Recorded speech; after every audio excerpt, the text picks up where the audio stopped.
Join our Patreon. Do you really want to know? We are MythVision.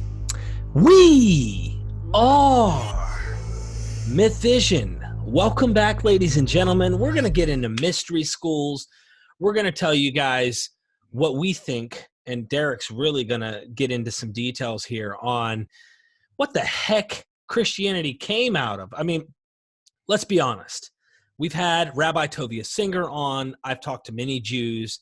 There's a lot of scholars that are Jewish that are saying, listen, this Christianity concepts, there's too much pagan influence. It just doesn't seem authentic in the sense that it would really branch directly out of Orthodox Judaism. This has to be a fringe sect, and somehow, I think, just like the snowball effect, as it rolls downhill, it picks up objects along the way. And when you start getting outside of orthodoxy, you know, anything's possible. So Derreck Bennett is joining us today, and he is really fascinating guest that I've had on previously. He is a heretic who's going to hell. What else is good to say about you? We can just stick with that. I'm good with the burning in hell bit. Okay. I just want to make sure that I'm like being as offensive as possible up front. Yeah. So that we can scare off anybody, just in case they're wondering if we're going to be like super nice and everything's just going to be polite and right. I'm here to make people sad and mad. Okay. Awesome. No, but seriously, guys, mystery schools, very interesting, because I just went and Googled it and said, okay, what's a basic definition for it? And there wasn't just like some simple definition, because it's complicated. It depends on what you mean and when you're talking about. Is this modern? Is this ancient? So I guess we'll start with a mystery school. Is a mystery school just like a religious cult sect or some type of secret society attached to certain ideas? Like how would you define it? Oh gosh, I would say all of the above. And of course, it does depend on the historical context. Of course, Freemasonry is a modern mystery school. But there are obviously going to be some distinctions, some differences between Freemasonry and some of the ancient mystery religions, but you're going to find a common thread.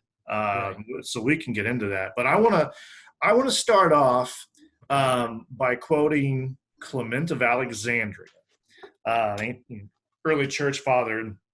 This is from The Ancient Mysteries, a source book of sacred texts by Marvin Meyer, the late Marvin Meyer, who's sadly no longer with us. He was an expert on the Gnostic Gospels, and this is an invaluable resource from a great scholar in which he collects all these various ancient texts that pertain to the mystery religions, and with a lot of enlightening commentary as well. So, starting off here, O truly sacred mysteries, O pure light, in the blaze of the torches, I have a vision of heaven and of God. I become holy by initiation. The Lord reveals the mysteries. That is from Clement of Alexandria, early church father who certainly understood Christianity in terms of a mystery religion, as various ancients did, the church fathers themselves, who, of course, wigged out when they saw other mystery religion practices going on during their time for good reason. They were a little too close to home. So I just think that's a great way of opening up with someone from one of the earliest stages of Christianity fully recognizing that their Christian faith is one of these faiths. So let's begin with a history lesson. I have multiple introductions here. About 10,000 years ago, the last ice age came to an end. I know this because I was there. And So, Whoever doubts that, by the way, is just yeah, ridiculous. in case Ken Ham should ask. So, Oh, hold on. This I thought the Earth was made. Never mind. Go ahead. well, that's true. I know I'm speaking in terms of contradiction since the Earth itself is only 6,000 years old. Hey, yo! Hey, were you there at the council when Let Us Make Man? Were you the one who was involved? I Never was mind. there in spirit. Okay. Sorry. So, about 10,000 years ago, the last ice age came to an end. Flora and fauna became more abundant. Wild game was no longer out in the open as it used to be. And so the old hunter gatherer way of society no longer worked. We had to find a new way to maintain sustenance. And we did this by inventing agriculture. Um, and with the advent of agriculture, man began to settle in areas that were conducive to, uh, fertilizing the land and growing crops and all that. The old hunter-gatherer way of life began to fade away, and civilization began to arise as a result of man settling in areas, close to rivers and streams and lakes and oceans and whatnot.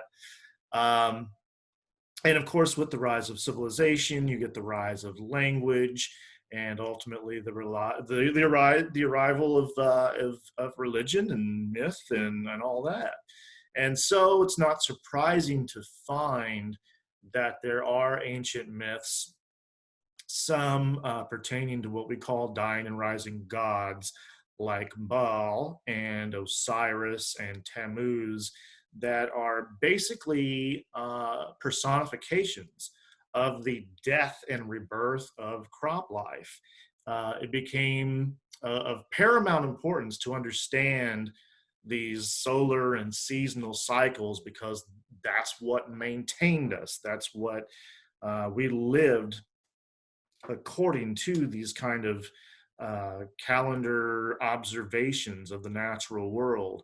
And so that's when we begin to see some of these ancient myths, which again were metaphors, personifications of the death and rebirth of plant life. As we proceed through the course of history, these myths began to evolve and represent much more.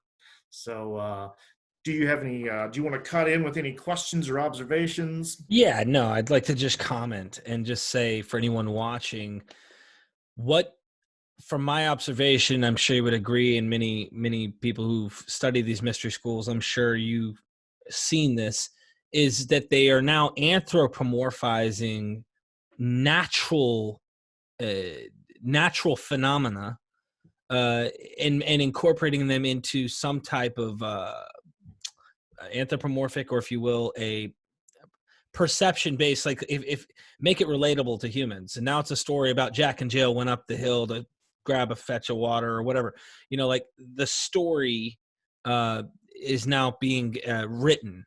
And that evolution it goes so far that when we become literary, I think if I'm progressing here, it goes from something that's probably ritual based, and probably even like they probably danced some of the stuff, they probably sang some of the stuff, and then eventually it gets written on paper and literalized down the road, to where now we think in literal Hercules, literal this, literal that, not realizing the 12 labors of Hercules or the 12 months of the year, like forgetting what they really are, and get caught up on the anthropomorphic stuff and literalize something that was never literal. But anyway, I just Absolutely. literally fast forwarded. Interestingly enough, Meyer mentions in this book, many are familiar with Euhemerus, so I'm not going to go into detail about him, but there was also Prodicus of Chios, who that was his theory that, all these ancient gods and goddesses were representations of these natural cycles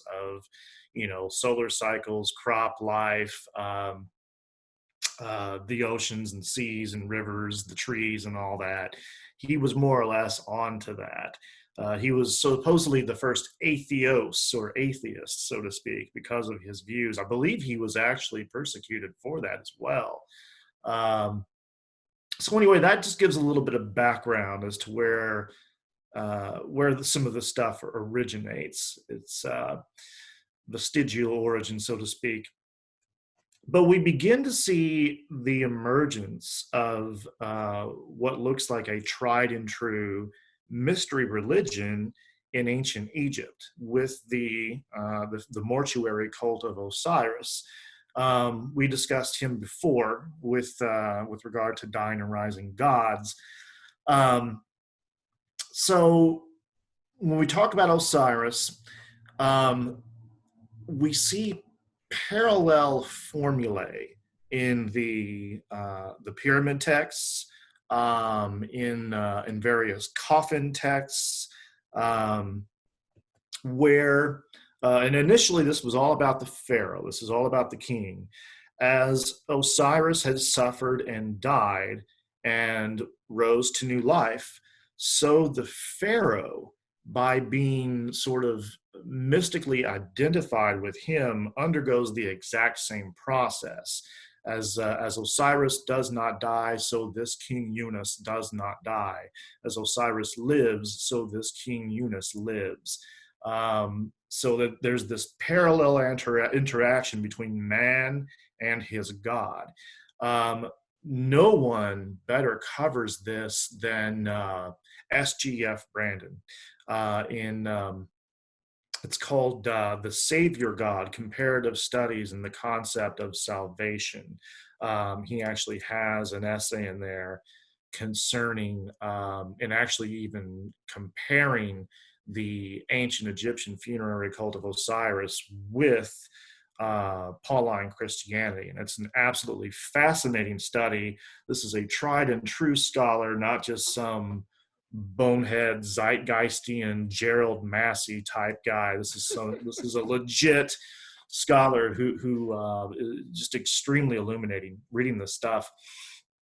So I did want to say, Derek, like I have to comment that I am glad when I was a Christian that I saw Zeitgeist, yeah, even though it was full of a lot of BS in yeah, there. There were things, though, it helped me. It helped me at least say, they over paralleled and they over compare. But what it did is it allowed me to go, holy crap, at not knowing the sources.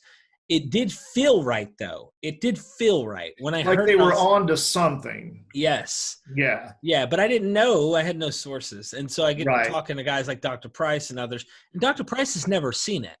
So what I might have to do, just for the hell of it, man, I'll probably get a live stream or like something where I'm on the web like this, and I will sit back and say, Dr. Bob, I need an hour and a half of your time. We're going to watch the Zeitgeist together and just record it, and then he can comment on it afterwards. I don't know. Yeah, that would be interesting. Get his take on that. Yeah. No, I had the exact same experience when I first began to research this stuff. I first came across the works of Acharya S, and that's Zeitgeist is basically it's based on her work, and she in turn based on the Gerald Masseys and Alvin Boyd Coons and Kersey Graves, and I was got by this stuff initially. I was like, wow, really uncovered something here. But then I began to dig into Christian apologetics, and I sort of originally cut my teeth on James Patrick Holding of Tecton Ministries. I don't know if you're familiar with him, but he did a great job disassembling some of this stuff, deconstructing it, and refuting it. And much as I might have liked what I heard, I had to admit, he was like, man, Holding is really cracking their heads here. Mithras, a dying and rising god, like Dan Brown says in the Da Vinci Code, not so much. Whereas I had maybe an inkling that my former Christian faith was probably not true, and it might have been all too easy for me to sort of cognitively affirm that which I wanted to hear. I've always been a seeker after truth. That matters more to me than just finding whatever agrees with my point of view. So I wasn't satisfied to just take in what I liked. I wanted to know, is it true? And by studying Christian apologetics, I found out that a lot of it was bunk. But I also came to discover Robert M. Price and various other scholars that led me in a more legitimate direction when it comes to comparative religion, and found that a lot of this stuff was legit, and that some of the things that perhaps, a Dan Brown or a Chari S were saying were in the ballpark, even if they weren't providing the right facts and support of the theories, if that makes any sense.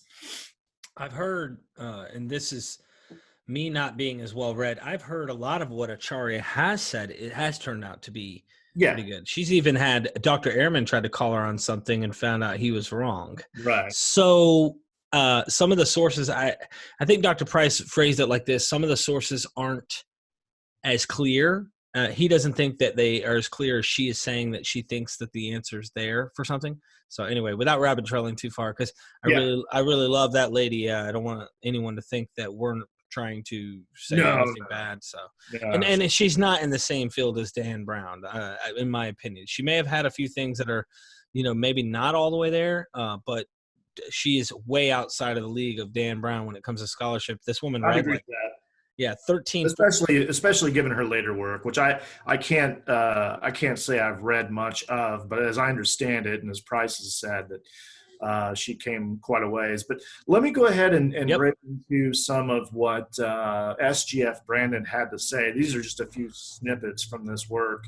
Said that Osiris in his death and resurrection was evidently regarded as one by whom or through whom other men could obtain a similar state of post-mortem well-being.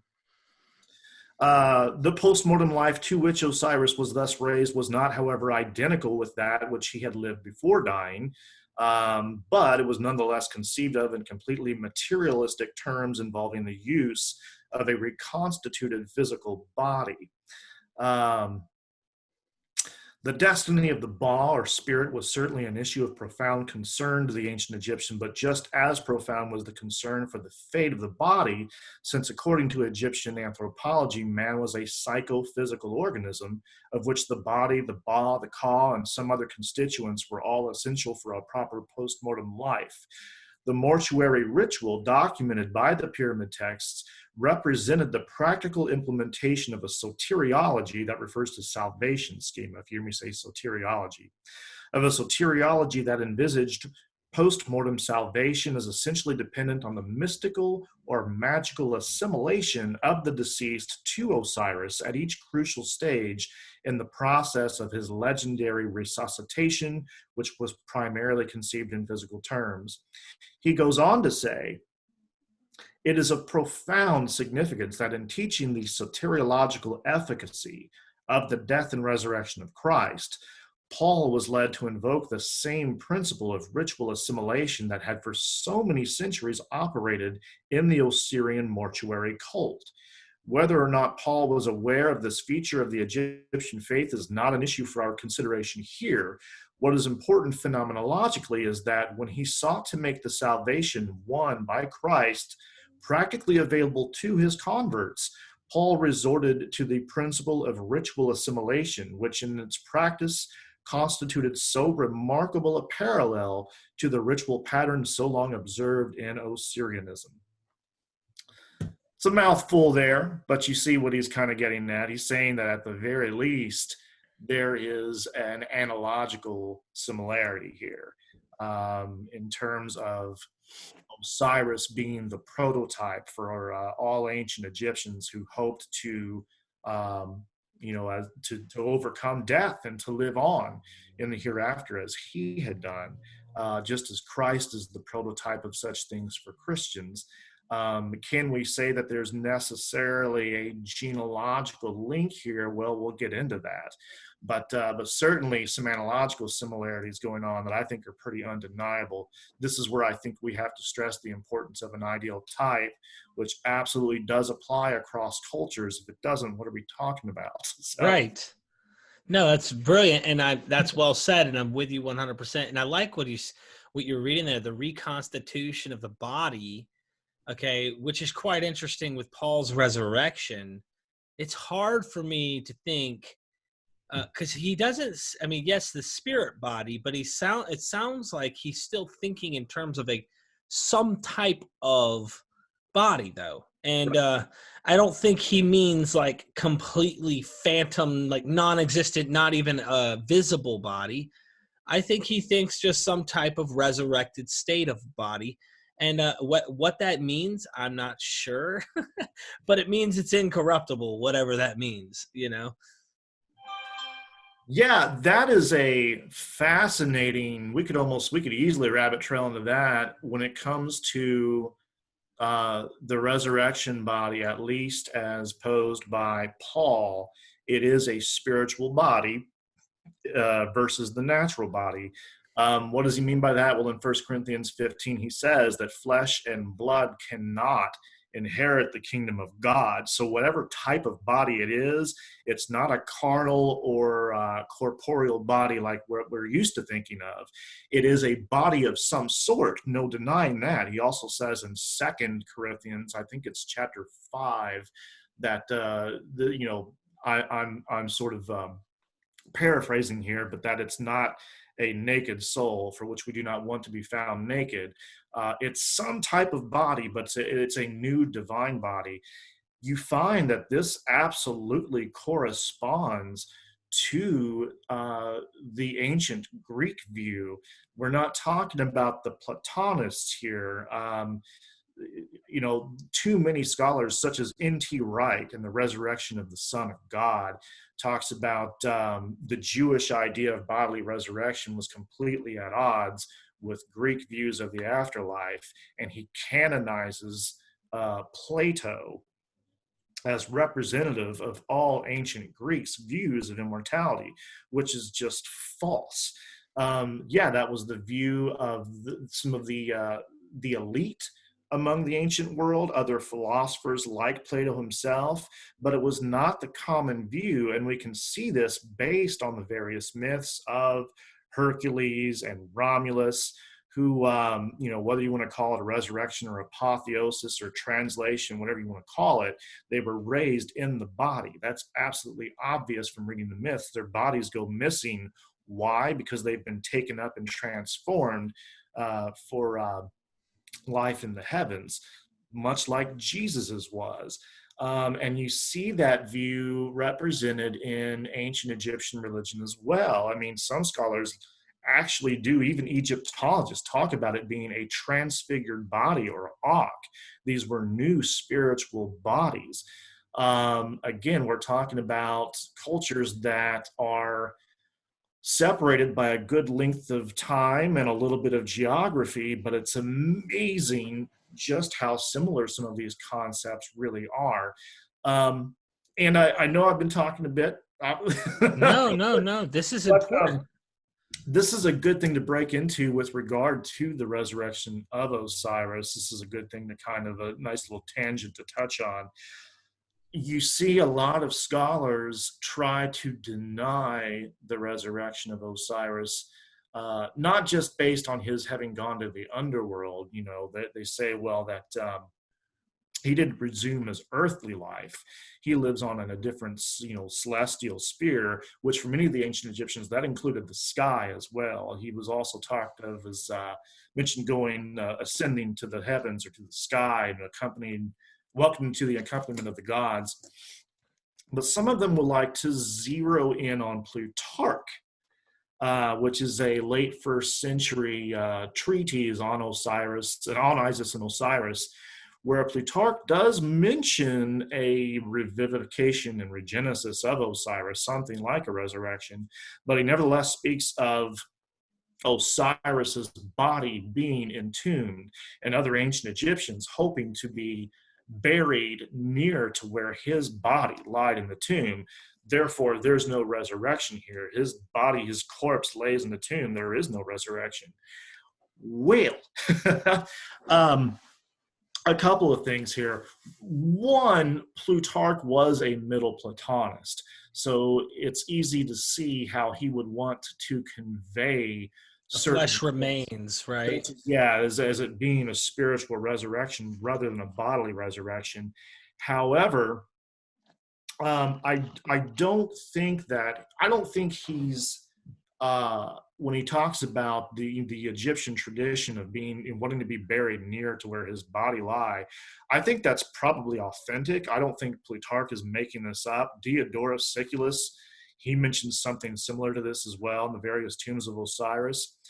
What's important to understand here is that you can no more canonize Plutarch as representative of all views among the ancient Egyptians of the afterlife any more than you can Plato as being representative of all ancient views of the afterlife among the Greeks. It didn't work that way. Ancient Egyptian religion, like any other religion, was not a monolith.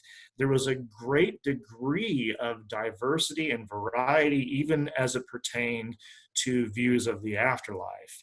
So while there may have been an idea among the ancient Egyptians and among Greeks of Osiris having remained bodily in the tomb, probably living on in an altogether new kind of spiritual body, there were also quite clearly and abundantly, reading these ancient texts, views of Osiris having been bodily reconstituted and physically restored to life. If you read my article on Dying and Rising Gods, there's a couple passages there that it talks about the corporeal reassembly of the body, and it's being raised to life and is even ascending to heaven in the body.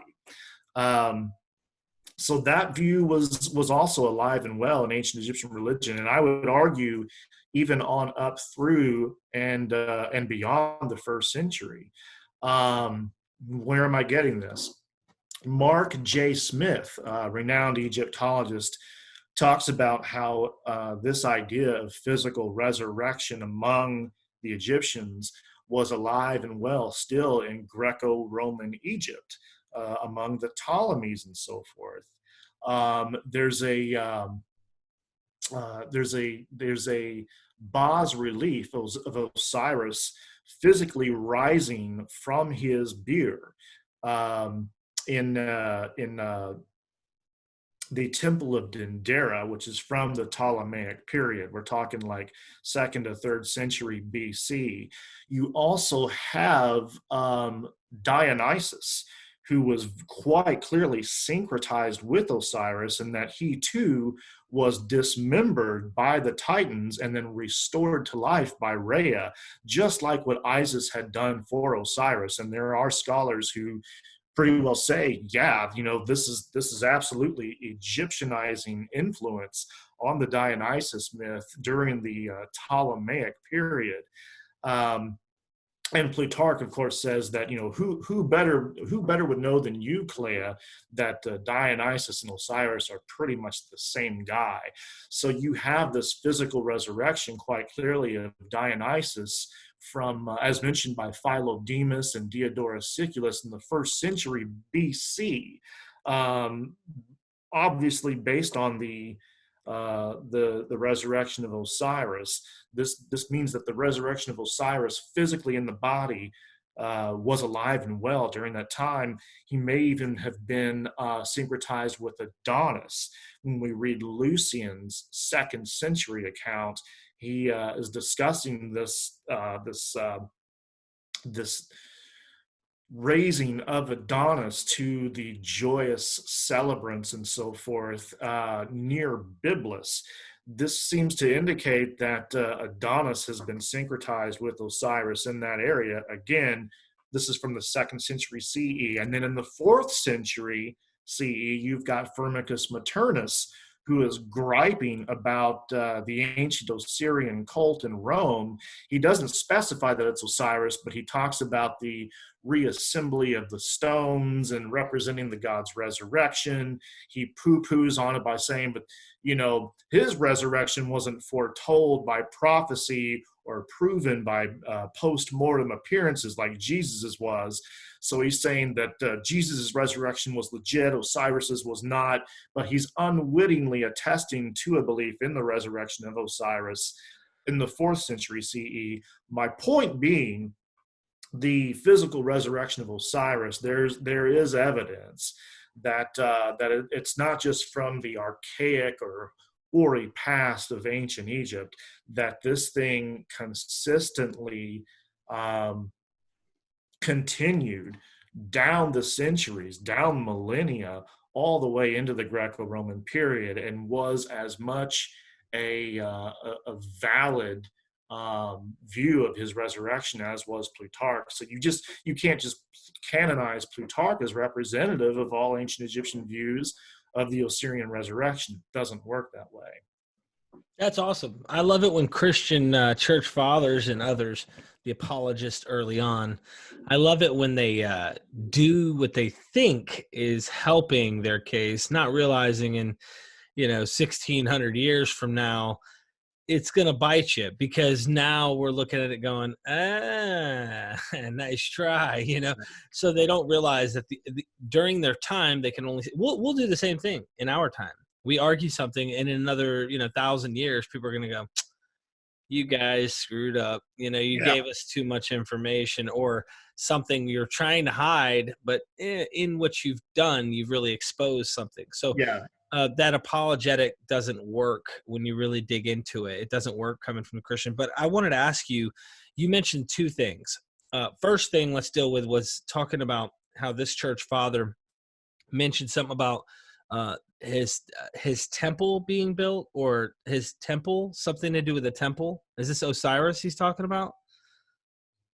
If you're referring to Firmicus Maternus, I don't know that he actually mentions a temple. He's talking about these stones that they basically pieced together as being representative of Osiris's dismemberment and reassembly, and his being raised to life, thusly by Isis. Well, that's kind of what I'm getting at here. And this is subjective, and this is like, all we could do is try and connect the dots. What do you think's going on in the Gospel of John? All right, when Dennis MacDonald, he wrote his book, The Dionysian Gospel, and he shows in the Bacchae how this is paralleled. How the Gospel of John, or the Dionysian Gospel, is borrowing from he calls it the Dionysian Gospel. It's John. How it's borrowing from the Dionysus story.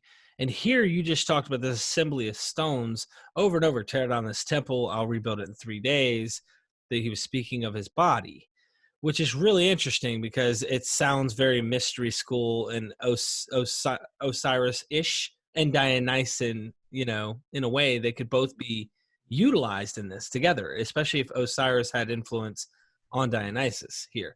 I just wanted to mention that. And the stones, like even in Matthew, I think it is, the gospel author of Matthew, even though he was trying to Judaize or re-Judaize this Jesus figure, he talks about, could not God make from these stones, children of God? I don't know if that's a stretch, and it may be. Okay, that's okay. I'm just throwing out there that I think temples and man, there's a concept here that we've told ourselves for a long time. Christians use it all the time. We don't even bat an eye when we do it.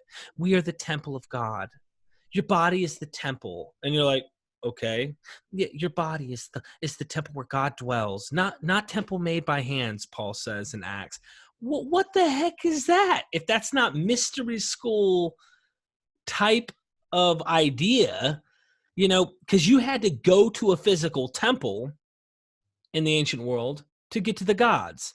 Like you had to, the idea that you yourself are the embodiment, I mean, that gets really weird. Eat of my flesh, drink of my blood. Anyway, I'm going too far now. So I had to back up and just mention that to you.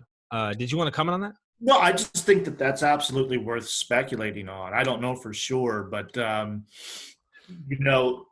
taking some of these older myths and then reapplying them in a new context.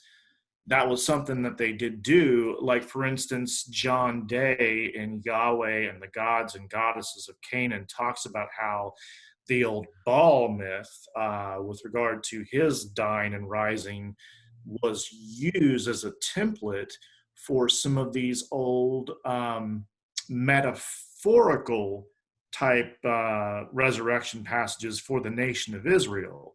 They're metaphorical, in Ezekiel and Right. and in Isaiah 26:19 and Ezekiel, I don't recall the exact passage and verse, but these metaphorical death and rebirth of the nation of Israel type things were based on the death and resurrection of Baal, but they're being applied in a new light. And then what happens later, by the time you get to Daniel chapter 12, verse 2, it goes from being metaphorical, applying to the nation of Israel, to being literal again. Because by now in Daniel, it is a literal death and resurrection that will happen to those among the Israelites who are raised by God when, the coming of the Messiah. There's probably Zoroastrian influence here as well. It's not an either or. But that is something that happened. They take the old myths, apply them in a new way, and then they would evolve and sometimes come full circle. Yeah. It's absolutely worth speculating on. One thing I didn't mention, because I'm OCD, this if anyone wants to say that Firmicus Maternus is 4th century, the kind of mystery procession that's taking place here is very reminiscent, strikingly similar to an ancient stela. It's called the Icronefert stela from ancient Egypt that goes back to the Middle Kingdom, in which the very same kind of procession is taking place in ancient Egypt.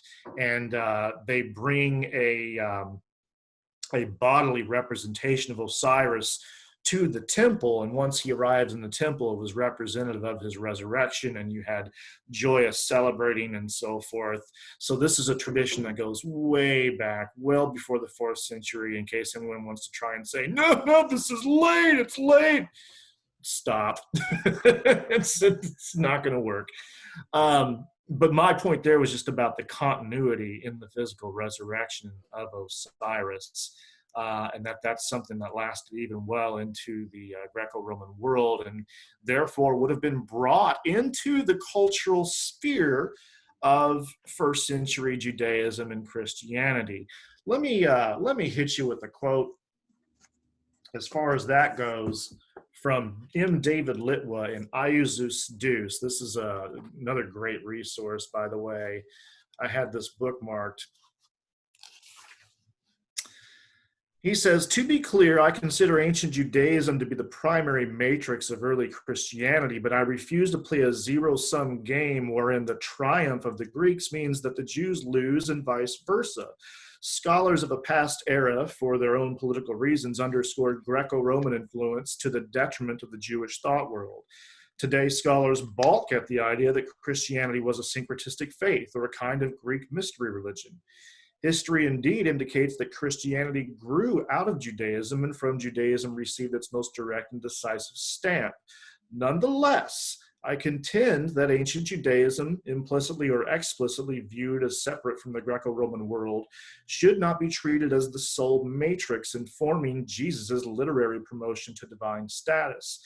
Ancient Judaism was a living Mediterranean religion engaged in active conversation and negotiation with larger religious currents of its time. If Judaism in the 1st century was an obviously distinctive religion, many Jews still shared views of deity surprisingly similar to other Mediterranean peoples of the time. It was these pervasive cultural notions of deity that early Christians appropriated and adapted to describe the divine identity of their Lord. He goes on to say, My argument asserts not that early Christians borrowed their divine Christology from Hellenistic theology, but that certain conceptions of deity were part of the pre-understanding of Hellenistic culture, a culture in which Jews and Christians already participated. Ancient Jews and Christians, even if they assumed an oppositional stance toward the dominant Hellenistic culture, were still enmeshed in the ideational world of the oikumene, that's the inhabited world. Mhm. No big, ugly epistemological ditch removed them from the basic cosmological, anthropological, and theological assumptions of their time, many of which were simply taken for granted. Such assumptions form not so much the content of thought for ancient Mediterranean peoples as its framework. They were the loom on which the warp and woof of thought were woven. They formed a set of givens shaping how the world and the gods were perceived. We'll stop there. Yeah. Point, it's all part of the same ancient thought world. My only point of disagreement being that I think that because of the conquests of Alexander the Great and the spread of Hellenism, you absolutely did have what was known as Hellenized Judaism. So you did have Hellenistic influence on early Jews, certainly by the first century, by the time Christianity rose around. But the point remains. I just really like what he says here, that there really was no big, ugly epistemological ditch. You can't isolate various instantations or motifs of something within a given culture and pretend that they are completely separate and distinct from the adjacent culture because of the kinds of currents of the time, because of the, you had war and conquest, you had travel and commerce, and by the first century, the world had utterly changed. As the word he uses, the oikumene, the inhabited world, this had all become one great big cosmopolitan culture that everyone was actively engaged in. And these ideas were mixing and merging, and there was rampant syncretism by that time. So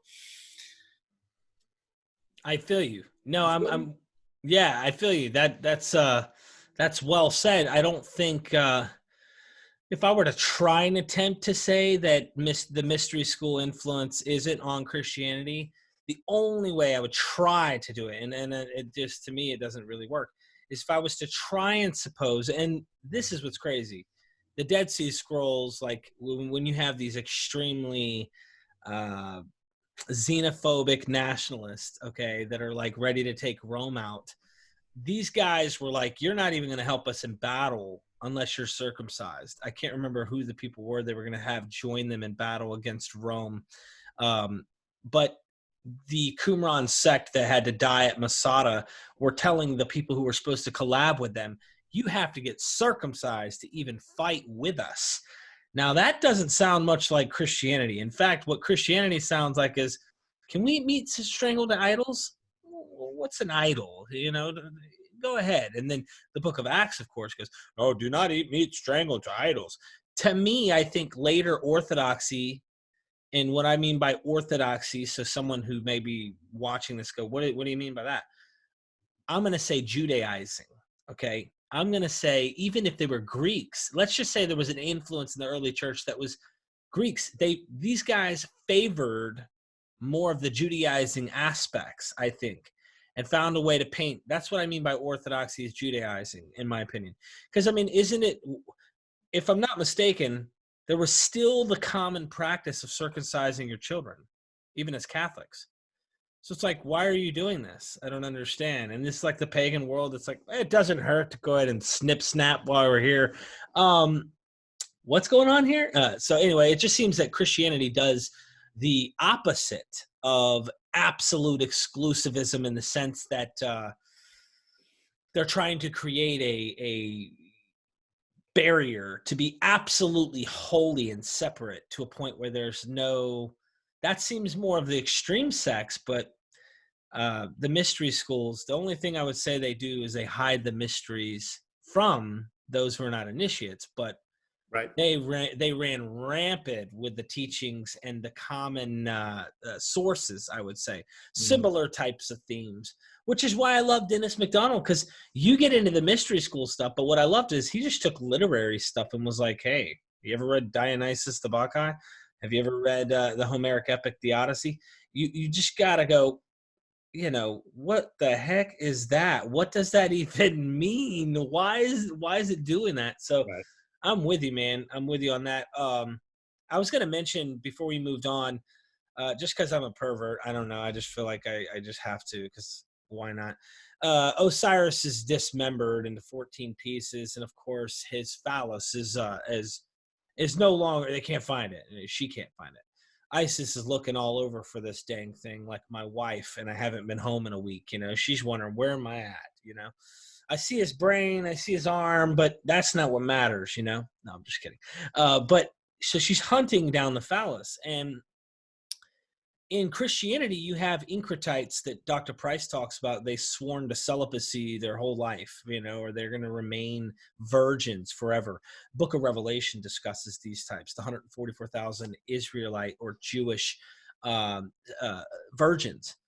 To me, I wonder if there's a parallel there, and I'm not trying to create one out of thin air, but I wonder if this strange concept where the 144,000 are receiving the salvation, life, resurrection, whatever, they are purposely stated as virgins.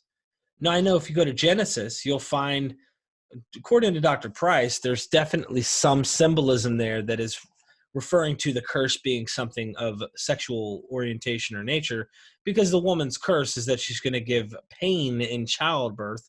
And it's like, what happened there? That I wonder if there's anything in the Osiris cult to any there. Do you have a connection there, or you've not really explored anything with that? I don't know if there's a numerical connection there. I will say, in terms of ancient Egyptian influence in the Old Testament, I do speak about that in the Dying and Rising Gods article to come out, I guess, in the coming months or in the next year or so with Loftus and Price.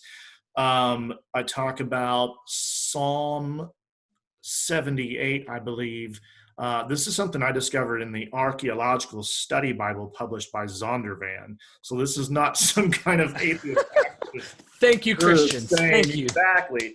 They're saying, hey, look, we found this ancient stela that speaks of Osiris and the promotion of Horus as the new priestly king, or so to, something of that nature, and that it very closely parallels in Psalm 78 the promotion of David to the position of the priestly king by God. And they're saying, of course, and they do what they put the apologetic spin on it by saying, right. But, in this case, it's true. In the other case, it's a myth. But, the parallel's there, whatever you make of it. There was influence there. We know from archaeological excavations that there was, Egyptian presence in the Holy Land. Of course, they ruled the place from the 16th to 11th centuries BC, and they might have left a lasting legacy. We see in some of the Old Testament stories of sibling rivalry, sort of the contest between Osiris and his brother Set, who had him murdered and dismembered. What else, golly? As far as into Revelation in the New Testament, we see the depiction of eschatological motifs that are highly reminiscent of ancient Egypt, such as the second death and the lake of fire and judgment. The Book of Life. The Book of Life, from what I understood, and this was what John Knight Lundwall, who's Dr. John Knight Lundwall, was on the show not too long ago with me. I was like, the Book of Life? What do you mean? He says, yeah, the Book of the Dead. And I'm like, well, hold on. The Book of the Dead is the Book of the Dead. What do you mean Book of Life? He goes, Well, the Book of the Dead, the reason we called it the Book of the Dead and it was labeled that is because they found it in the tombs with the Pharaoh. But the point was, this was the Book of Life. This is how you went through the afterlife to achieve life or salvation or to get to your way. James P. Allen makes that exact same observation. He says, you know, the modern day title Book of the Dead is misleading because that's not what it was to them. This was the book of going forth by day. It absolutely was not about death, but about eternal life.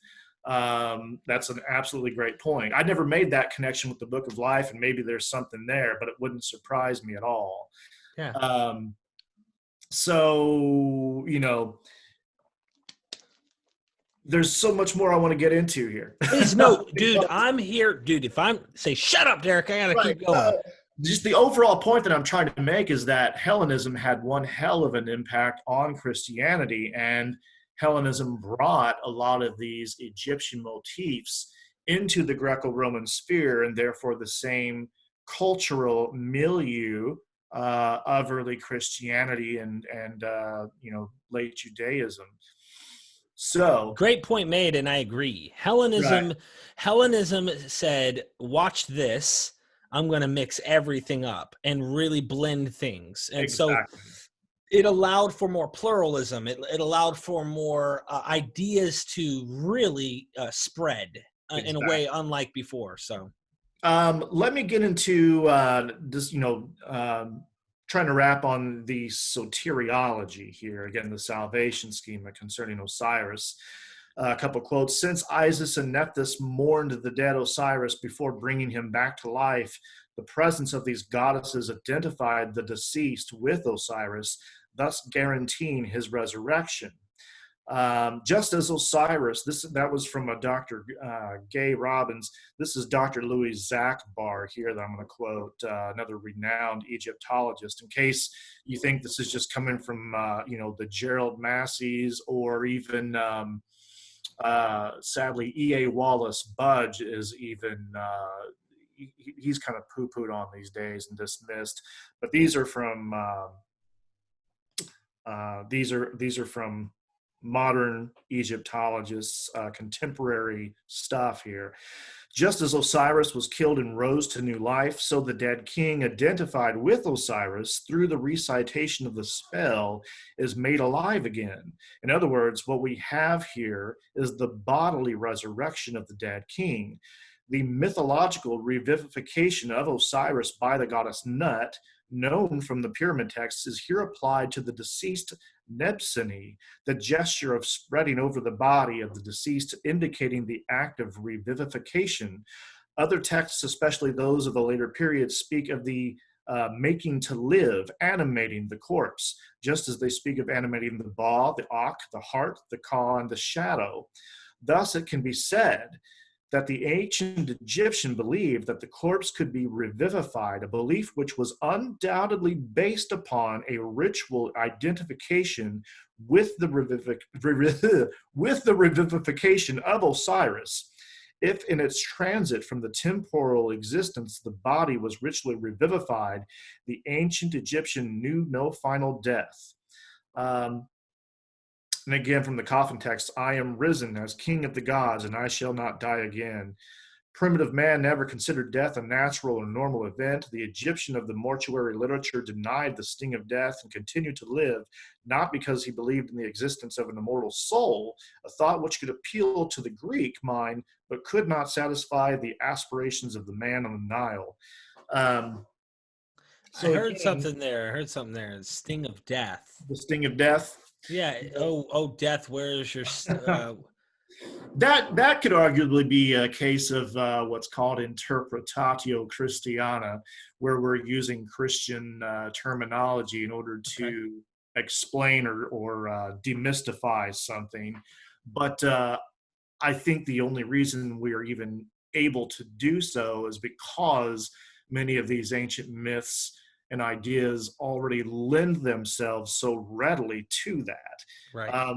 We can do interpretatio Christiana because of the fact that Christianity itself partook of so many of these ideas from the ancient world. That's why we're able to do it to begin with. That muddies the water, though, because the Christians will say, "Oh, well, we Exactly. had it first." That's Right. always their argument, is that the reason it looks like is because we had it first, they borrowed, or like one of the church fathers said, Satan knew. Right. Satan knew you were But coming. the salient point that I'm trying to make there, Derek, is the soteriology, the salvation scheme involved, where, as the God had undergone a form of death and resurrection, so too could the initiate by being identified with them.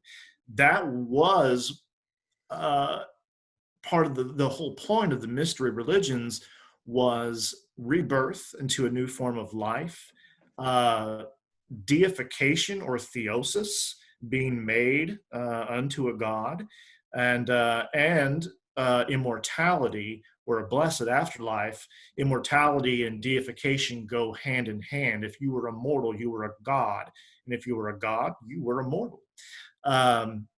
So it was theosis. The initiation ritual divinized you and made you a god, and made an eternal life or blessed afterlife, even if in another realm, achievable.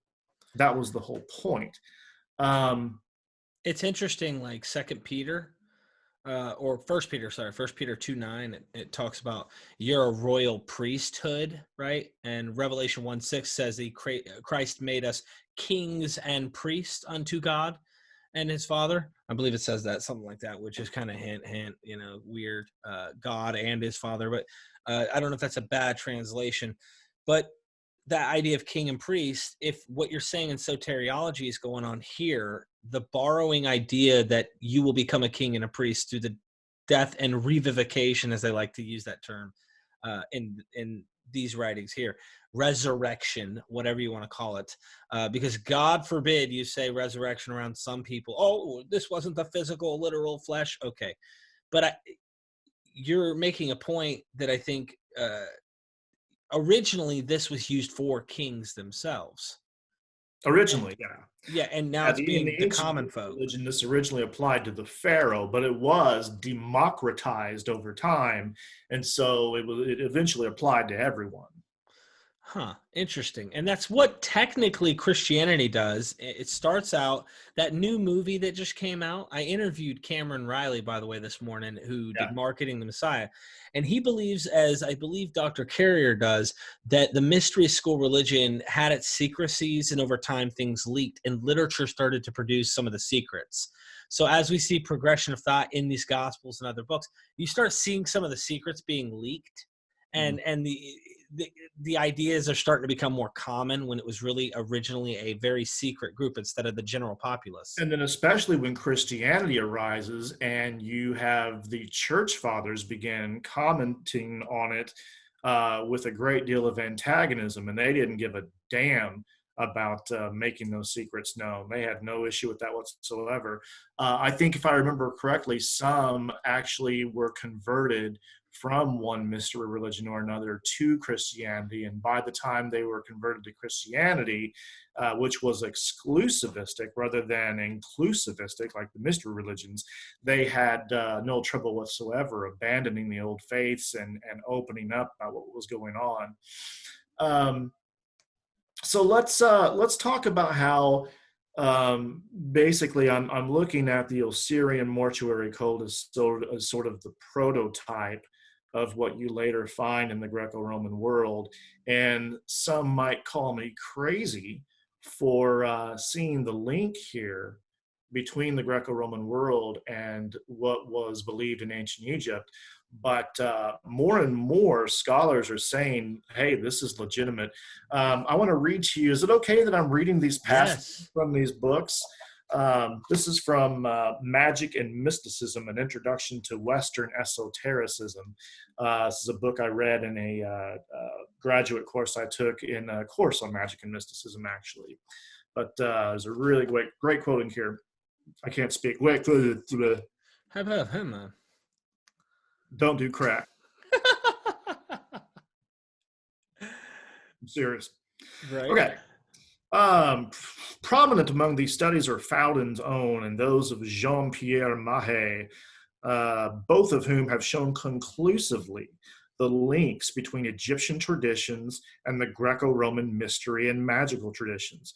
Up to and through the 20th century, it was conventional to dismiss many of the Greek or Roman claims of direct connections to Egyptian traditions.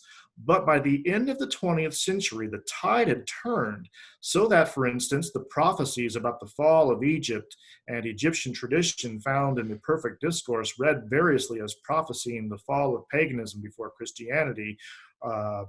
This goes on to something I won't get into here, but he's basically just using a case of something to bolster his point. But he goes on to say, let's see here. Why would the Greeks and Romans have drawn on Egyptian traditions so extensively, as Fouda and Mahe and others have argued?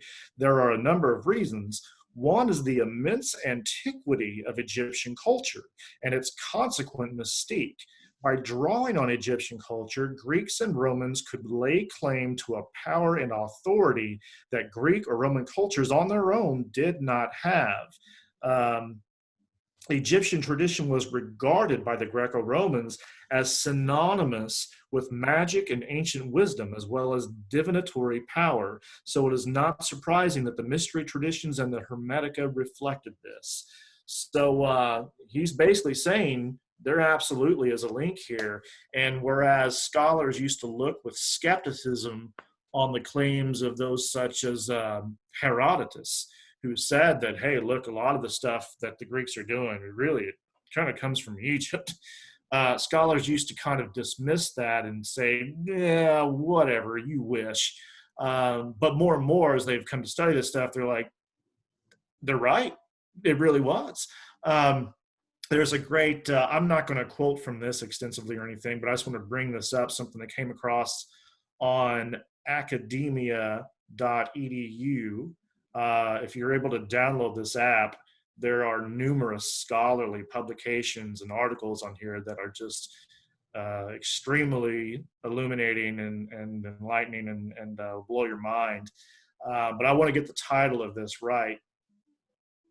It's the traditional Egyptian antecedents of Greco-Roman postmortem ascent. That article discusses, in particular, the myth of ascent.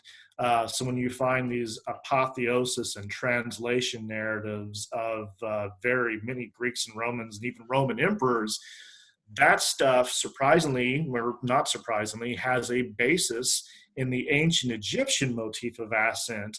And even though this scholar is actually careful not to say, he's careful to say, look, I'm not saying that there is a direct genealogical link, but I am. It's kind of like the guy who's like, I'm not saying it was aliens, but it was aliens.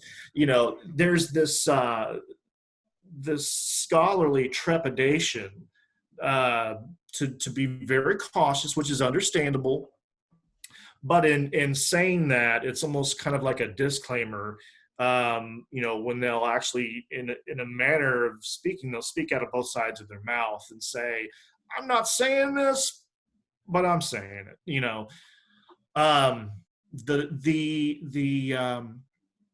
The idea of a ladder, a divine ladder, as a means to heaven in the ancient Egyptian texts, even Osiris was said in some texts to have ascended upon a ladder in order to get to heaven.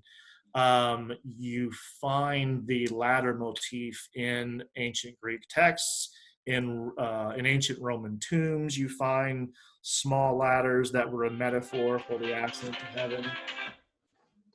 That's just one example of where we can actually see these links, so to speak.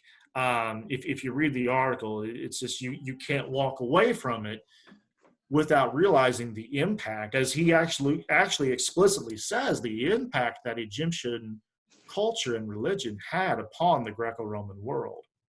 Jacob's ladder.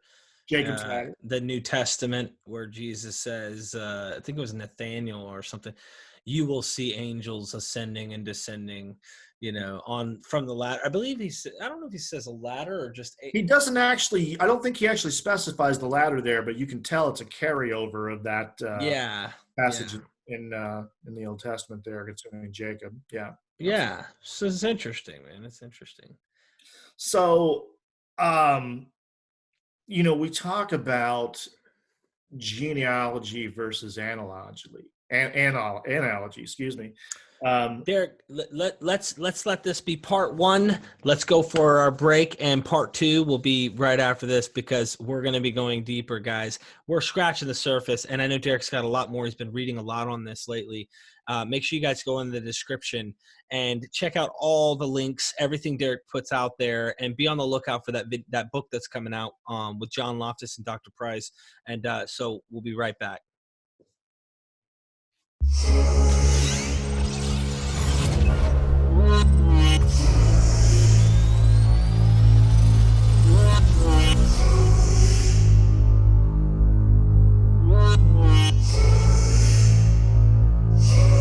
Join our Patreon